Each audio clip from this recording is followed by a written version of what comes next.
Hey friends and followers, Michelle here, and welcome to Amputated from Addiction.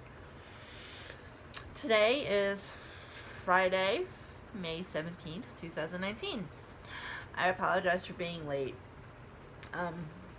This cast really fucking hurts, and I've kind of just been laying around doing nothing today. And it wasn't until about 5 minutes ago that I realized, oh shit, I said I was going to make a video. So, without further ado, here is my video. I was introduced to Oxycontins when I was 21. My dad introduced them to me. He showed me how to take the coating off, how to crush them, how to sniff them. Thought it was pretty cool. From there, I managed to convince my doctor to prescribe me Percocets because I had back problems. And this went on for quite a few years until 2007. And then a friend of mine was like, why don't you start sniffing heroin? It's a lot cheaper than buying an $80 Oxy, a $10 pill versus an $80 pill. So addict math seemed to make sense.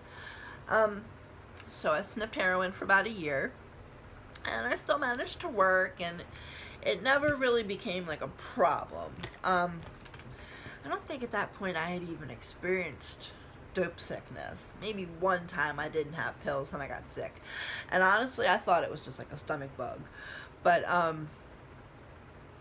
in 2008, the end of 2008, it was like August, I started shooting heroin. And it took 4 months from the time I started shooting until I got arrested for the first time. I used to serve dope for my dealer, and I got caught with a pack and like $1,500, and I had like a double pack, so I got caught with 106 pills and about $1,500, and my kids were in the car with me, and it was the night before Thanksgiving. So in 2008, I spent Thanksgiving in jail. That was the first Thanksgiving of many to follow that I spent in jail. I lost custody of my kids. My mom moved back to Maryland from Michigan to help me because she took Dustin for me. Haley went with her father, and I got on a Suboxone program, and I was doing okay for a little while. But then one day, I had gone with my mom to the grocery store, and usually I would avert my eyes when she would punch in her PIN number, but for some reason this time, I watched her do it. So when we got home and we were carrying groceries in the house, I synced it so she was in the house when I was outside, and then we would cross paths, and while she was outside getting more groceries, I went in her purse real quick and grabbed her card. So I took about $300 off of her card and hooked up with a friend and got real high that night, and my mom ended up pressing charges against me, and I got locked up again, and it was just a nasty cycle of getting locked up. Oh, and then I got kicked out of my own house. My mom and her husband had moved in, and I wasn't allowed to stay there anymore. Obviously, I wasn't paying the bills, and I couldn't be trusted, so I was put out. And I stayed with my dad for a while, and then I moved in with this guy, and thought I was in love. Well, no, I'm not. Take that back. I did love Greg. I do still love Greg, but we were very toxic for one another. And while I was with him, I started prostituting to support both of our habits because he was also a heroin addict. And I started smoking crack. And then one night after I got out of jail the first time while I was with him, I ended up getting pregnant, and it wasn't Greg's baby, come to find out. So here I am, pregnant, tricking on Harford Road, and Tristan ended up being born in the backseat of my mom's car on the side of 95 North, mile marker 67.4, on Halloween at 8:17 a.m. He was 5 pounds and 15 ounces, and he went through some withdrawal symptoms, but he wasn't too bad. He was only in the hospital, I think, for like 5 days, and CPS had taken custody of Tristan right away, and he was placed into foster care. And I'm happy to report that he is still with the family that took him when he was 5 days old. In fact, they have adopted him. And that was all my decision. I chose to have Tristan be adopted after I got clean. I made that decision. Well, let's see. We fast forwarded real quick. So now we're up to 2011. I ended up getting clean in 2011. And when I got clean, I met my husband, and we got pregnant with our first child very quickly. I think we were together maybe a month. And the day my dad died, April 20th, 2012, was the same day I found out Tim and I were pregnant with our first son. So Tim and I ended up getting married and moved in together. And I also regained custody of Haley and Dustin in this time. Will was born September 28th, 2012. And then March 2013, I found out I was pregnant again. December 10th, 2013, Vince was born. So at this point, it is Tim, myself, Haley, Dustin, Will, and Vince. And things were going great, you know. I felt great. I was clean. Tim had a great job. I got to stay home with the kids. It was wonderful. Well, then I started having some dental work done, and that I was getting pain meds for. And that was kind of like the seed replanted in my brain. And I stopped going to meetings. I stopped talking to my NA network. I stopped doing stat work. And relapse truly does happen long before you ever pick up the drug. I ended up relapsing September 2014. And by September 2015, Haley and Dustin had moved back in with my mom. Will and Vince were taken by CPS. And, my family found out I had relapsed before all of that happened. And I half-assed tried getting clean. And I got on a methadone program. And everybody thought I was doing okay, but I really wasn't. When Will and Vince got taken, that, crushed me. And I really had a hard time finding a reason to get clean. Even though getting my kids back should have been the perfect reason for me to get clean, it was so hard without them that all I wanted to do was numb the pain. So I kept getting high. And the straw that broke the camel's back with Tim was I took our rent check 1 month and blew it on drugs instead of paying rent, because he entrusted me with taking the money order over to the rent office, and I thought it was better invested in my veins. So Tim left me, and so I'm like a week before being evicted out of our house. And I get some dope, and I was at the time shooting in my right wrist. I couldn't get on, so I went to go on my left wrist. And I had tied off, and I hit blood. And it was dark, so I'm like, alright, cool. I hit a vein. Slam that shit. As soon as I pulled that tourniquet off, my hand caught fire, my fingers swelled up, my arm turned red, and I said, oh fuck, I done fucked up. That night, I was hanging out with this guy who shall remain nameless, but turned out to be a real nice guy, and I still talk to him today. He took me to the hospital, and that was the first hospital trip. They treated me like a junkie, so I left. Now, mind you, my fingers were already starting to turn black and blue and cold at this point, and this is just mere hours after the incident happened. Um, Over the next 2 weeks, I go to the hospital 3 more times. I get treated like a junkie, piece of shit, 3 more times. And I AMA 3 more times. Oh, and then there was one time I went to the hospital. I didn't even make it back into triage. I just left. Well, I had convinced him that I was going to go to rehab, so he gave me some money. And the rehab wouldn't accept me because I told them about my hand. So I'm like, shit, what do I do? Well, fuck it, I'll just keep getting high. So March 30th, 2016, I had a horrible day. I had no money for dope because I'd spent all the money Tim gave me. I couldn't catch a date to save my life. None of my dealers would even spot me a pill to get well. It's pushing midnight at this point. I'm laying on the bathroom floor of a local grocery store crying. What do I do? My only two options at the time, I thought, were walk in front of a moving vehicle and kill myself, or call 911 and get help.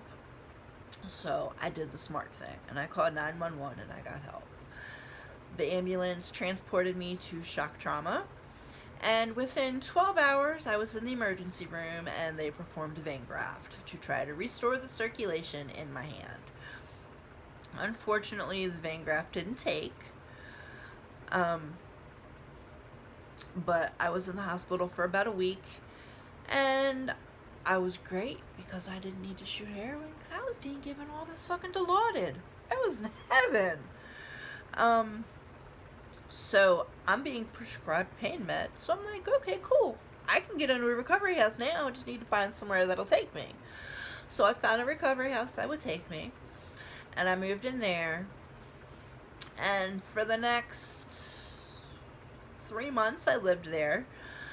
And, things are okay. I was great because I was being prescribed Dilaudid.